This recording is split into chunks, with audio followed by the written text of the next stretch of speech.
Well, good morning, Grapeview friends. Here we are, the middle of November, and it's starting to feel a little bit more like November should. And of course, as we're paying attention to our news screens these days, we realize that this COVID situation is not leaving us, and we'll again sort of be keeping track of what's possible and not possible as a community, as a faith congregation, what we're allowed to do in the weeks to come.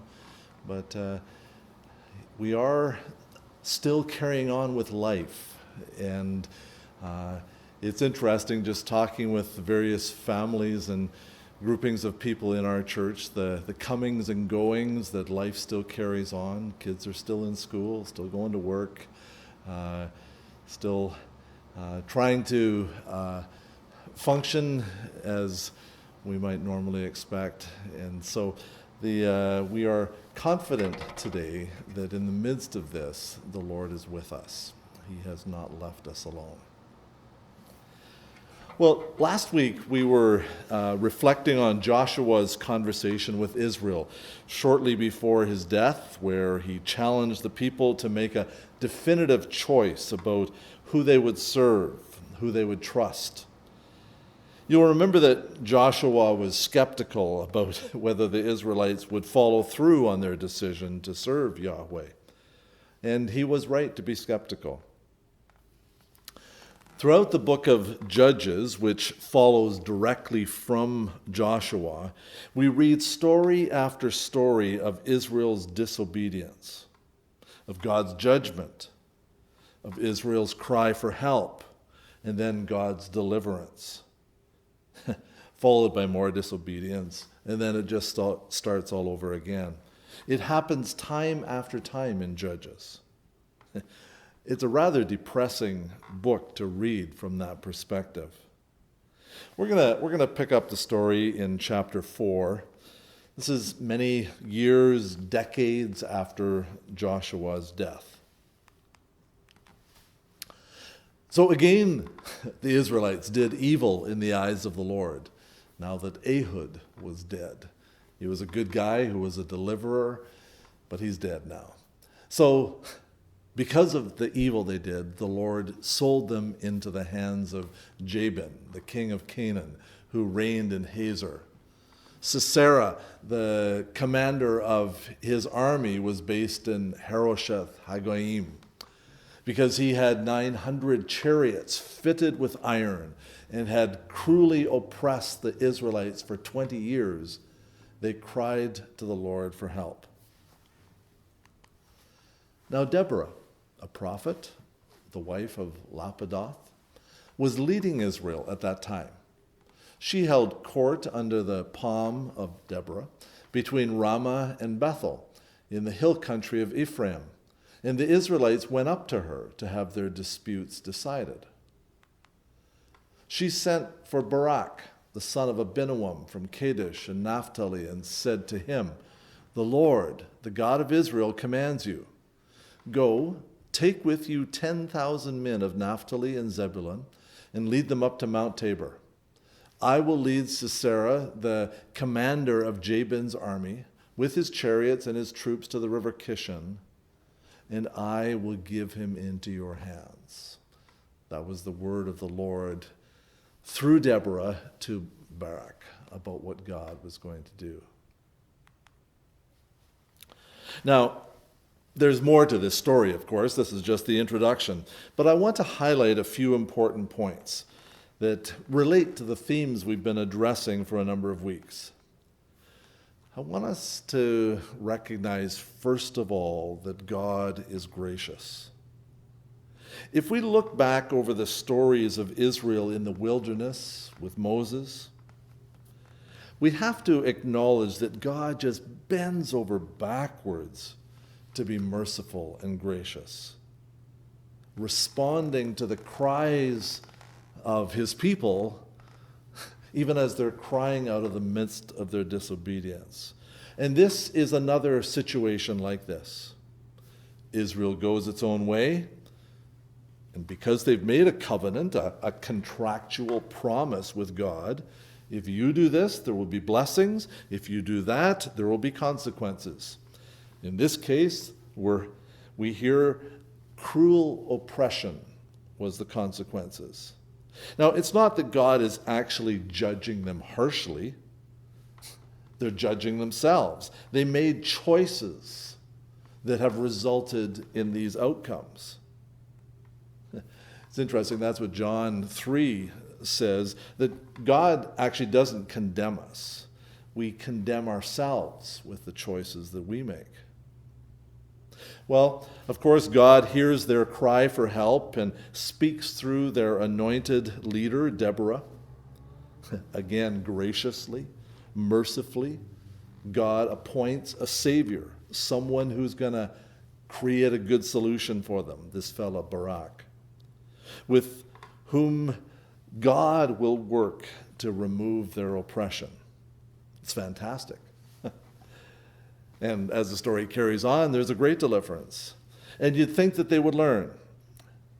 But no, this cycle just carries on for generations. So we're going to fast forward 1,000 years or so. And we're back with Jesus and his disciples just days before his crucifixion. You'll recall the disciples had just asked him about when the final restoration, when the final deliverance and judgment would happen. In response, last week, he told them the parable about the 10 virgins. Do you know the bridegroom? And will you be ready when he returns, even if it's not when you expect? That was the first story that Jesus told in response to their question. We're going to read the next parable today. And I want you to keep in mind that Jesus tells this story in response to the disciples' question. When will this happen? What will be the sign of your coming and of the end of the age? They were looking for signs, for mercy, for hope, just like Israel in the time of Deborah and Barak. Let's see what God told them in this story that Jesus gives. Again, it will be like a man going on a journey. He had first of all told the story of the 10 virgins. Now he says again, the coming, what the Lord is planning to do, it's like this. A man going on a journey who called his servants and entrusted his wealth to them. To one he gave 5 bags of gold, to another 2 bags, and to another 1 bag, each according to his ability. Then he went on his journey. The man who had received 5 bags of gold went out once and put his money to work and gained 5 bags more. So also the one with 2 bags of gold gained 2 more. But the man who had received 1 bag went off and dug a hole in the ground and hid his master's money. After a long time, the master of those servants returned and settled accounts with them. The man who had received 5 bags of gold brought the other 5. Master, he said, you entrusted me with 5 bags of gold. See, I've gained 5 more. The master replied, well done, good and faithful servant. You've been faithful with a few things. I'll put you in charge of many things. Come on now, come and share your master's happiness. The man with 2 bags of gold also came. Master, he said, you entrusted me with 2 bags of gold, and see, I have earned 2 more. The master replied, well done, good and faithful servant. You've been faithful with a few things. I'll put you in charge of many things. Come on, come and share your master's happiness. Then the man who had received 1 bag of gold came. Master, he said, I knew that you're a hard man, harvesting where you have not sown and gathering where you've not scattered seed. So I was afraid, and I went out and hid your gold in the ground. See here, this is what belongs to you. His master replied, you wicked, lazy servant. So you knew that I harvest where I've not sown and gather where I've not scattered seed. Well, then you should have put my money on deposit with the bankers, so that when I returned, I would have at least received it back with interest. So take the bag of gold from him and give it to the one who has 10 bags.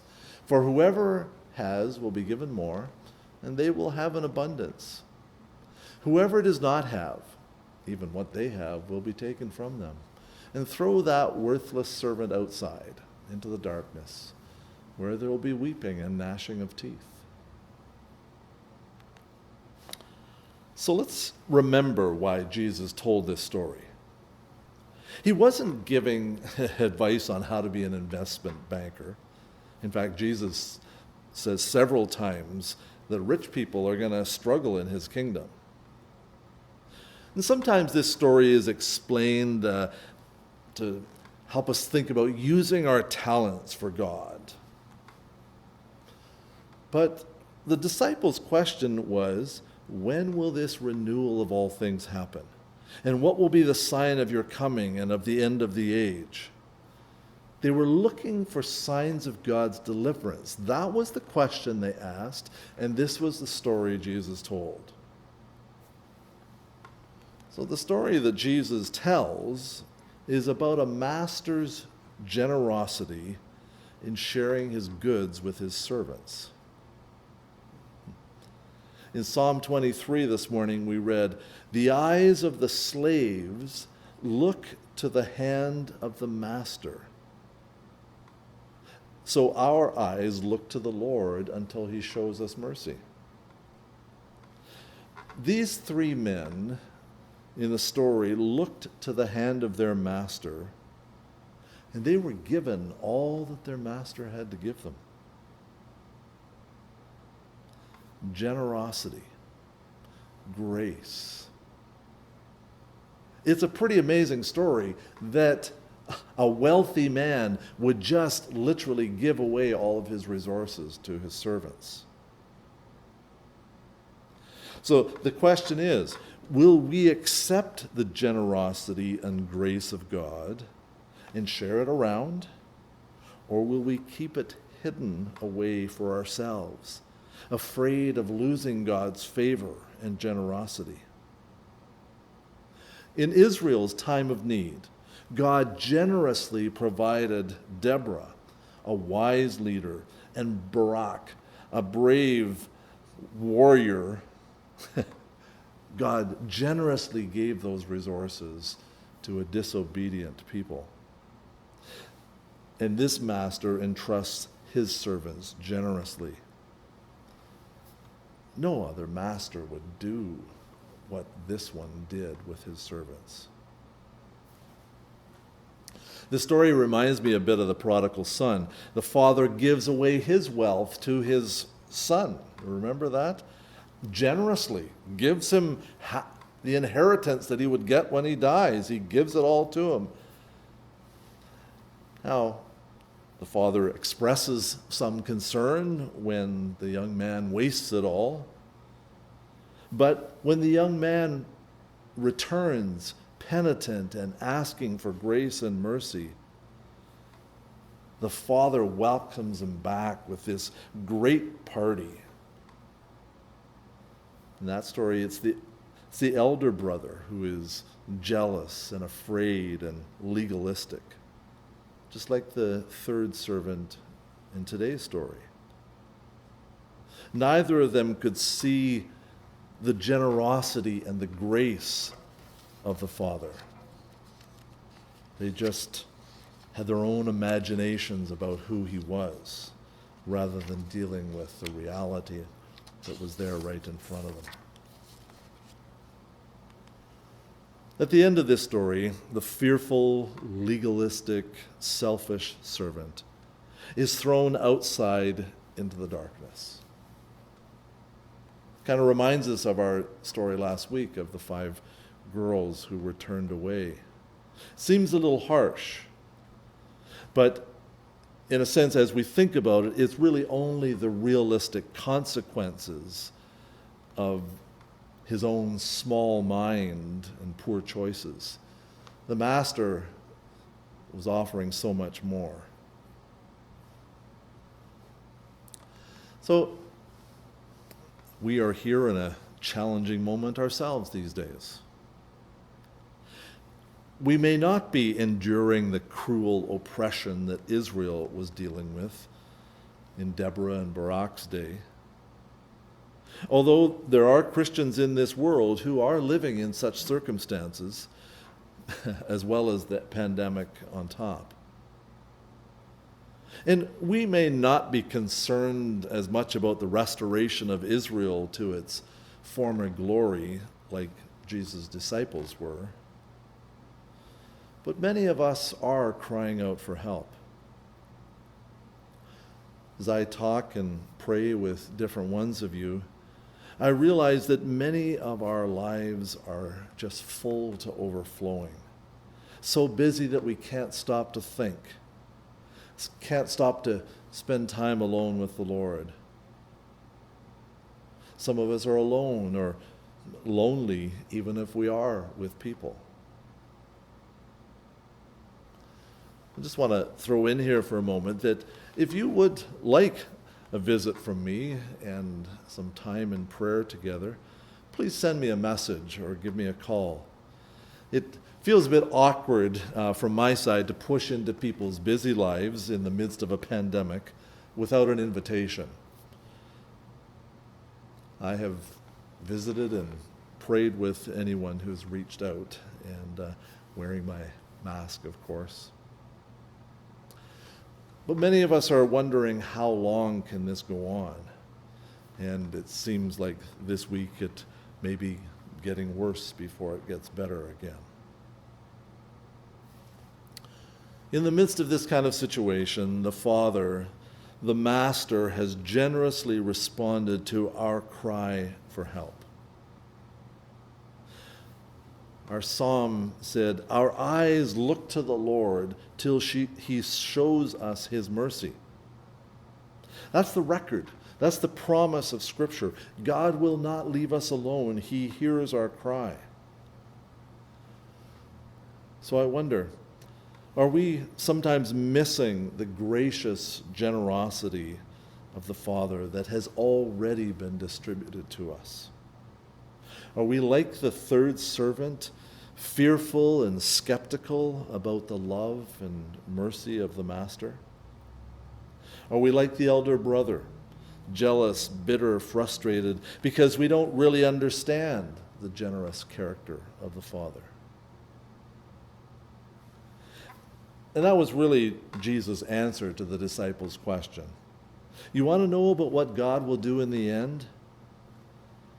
Well, you need to pay attention to the generous, merciful character of God that God has demonstrated over and over and over again.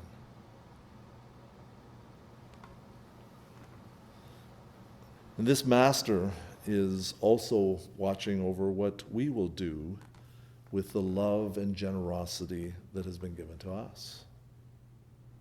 Like Barak the farmer, will we step up to the opportunity that God is giving us? Perhaps to be part of the answer to someone's prayer. Like the servants who modeled the generosity of the Master, who put what they had been given out there to see return on what they had been given.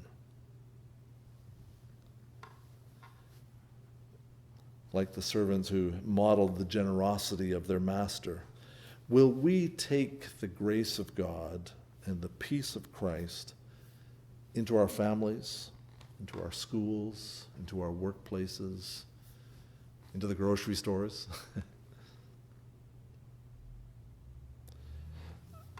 There's this phrase at the end of this story that is so powerful.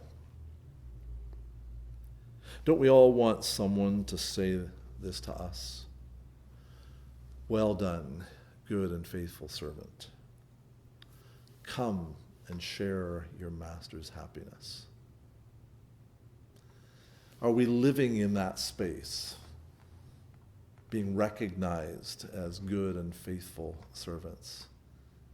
Are we living in that space where we're sharing in the Master's happiness? Can you pray with me this prayer in closing? God of captives and pilgrims, you brought your people home from despair and gave them a land of freedom and plenty. God, our kind and loving Father, you no longer call us servants but friends. There is so much you have entrusted to us. May we generously share your mercy and goodness in this world to bring reconciliation and joy to all who will respond. May we hear your declaration, "Well done, good and faithful servant." We long to enter your joy and happiness. That's my prayer today. I trust it's yours as well. The Lord be with you, friends, as you take a hold of the love and grace and mercy that's been given to you, and you share that in the spaces that the Lord takes us to this week. Take care, friends.